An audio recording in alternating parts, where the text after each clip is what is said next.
Facebook has a list of different organizations that cannot be freely discussed on their platform. This is something, I mean, it is censorship, and some of it is government mandated. They're given lists of terrorist organizations by the United States, but also you'll notice that the way that they prioritize these is kind of weird. So you can take a look at it on The Intercept, and the thing that's kind of interesting about this is domestic organizations that were kind of more involved with like Black Lives Matter and stuff, are more predominantly like featured on this list, or at least in more restrictive categories. On the blacklist? Yeah, on the blacklist, than organizations that are like far right organizations that are like militias and stuff like that. Although there are a lot of militias on it. So you can see this is a breakdown. Violent non-state actors, 1%, criminals, 4.9%, hate groups, 17%, militarized social movements. A lot of militias are in here. Like I actually did not know. This is like a who's who of like militias in the United States. We'll go there in a second.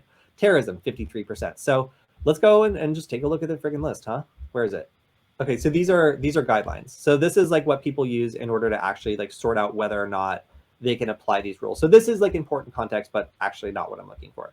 I think it is here. Oh, 100 pages. Yeah, that's what I'm looking for. So here we go. We see like terrorist groups, but as we go down further, and again, this is like 50% terrorism. We see Sinaloa cartel. We see the Bloods gang. Oh, I'm in LA. You know, we see all sorts of stuff. The Popular Liberation Army of Colombia. These are like kind of international groups. We also see a couple United States-based groups, which is interesting. We can also see music bands, a lot of which are very vulgar, but I guess a lot of them are like related to hate speech. Then look at how many armed militia groups are in the United States. Wow. You guys, this is wild. American Patriot Council, next, like 3 pages later, Citizen Militia, Citizen Reaction Force, Citizens Militia of Louisiana. It's a lot of militias. There are Confederate People's Militia, that's concerning. Constitutional Security Force, Constitutional Republic Patriots, Dallas Militia, Dirty South Militia. That is my least favorite one by far. So if you want to just see a who's who of militias in the United States, did you guys know we had this many militias? Like, now I understand why nobody wants to invade us. True American Patriot Militia. I would not want to fight them. Like, they sound crazy. Oh, we can also see that these are also Tree of Liberty, Boog affiliated. Okay, so this is really, yeah, this is really like an exhaustive list of militias in the United States, which is interesting just because this is such a like a far right problem.